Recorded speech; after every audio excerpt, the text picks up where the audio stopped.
السلام عليكم ورحمة الله وبركاته. habeen dhexdaas anigoo halkan iska fadhiyo ayaa qolo group ah Zoom aan ku jirno oo arrin business aan wax ka hadlayno ayaa ninkii macalinka noo ahaa baa wuxuu igu yiri Ustaad Cabdixakiim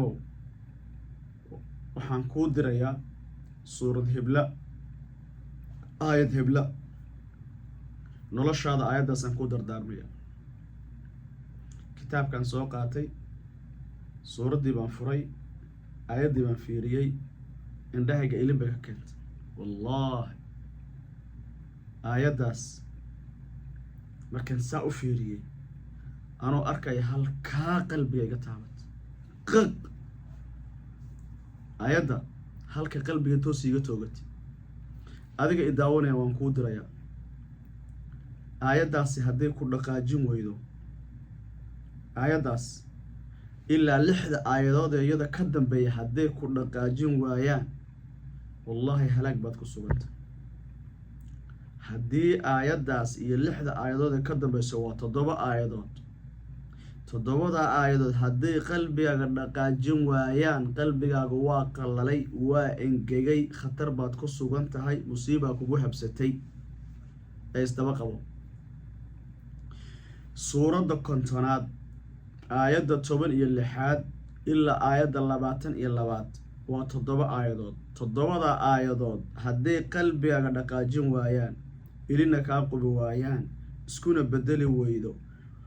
ay yani aayadahaasi ay noloshaada saameyn maalintaas iyo ka badan iyo noloshaada dambe ay ku saameyn ku yeelan waayaan waad halaagsantay qalbigaaguna waa qalalay ilaahay subxaanahu wa tacaala u laabo dunuubbaa kaa buuxdo qalbigana madow nabiga wuxuu yiri sallallahu alayhi wasallam qofka marka qalbigiisu madoobaado markuu nabigu noo tilmaamayo yani si kastoo lagu wacdiyo si kastoo wax lagu sheego qofku ka sii dambi badan yahay way adag tahay inuu qalbigiisu gariiro ama qalbigiisu uu yani taxarukaad sameeyo ama qalbigiisu uu cabsado waa suuradda 50aad aayadda 16 ani suurad hebla kuma dhahayo hoomaaga sidii ani la igu diran adiga kuugu diraya waa suuradda 50aad aayadda 16 ilaa 22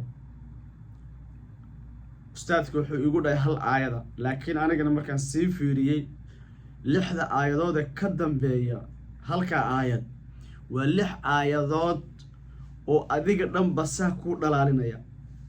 wax allaala waxaad qabanayso adduun iyo aakhirada saa u soo koobay waa aayado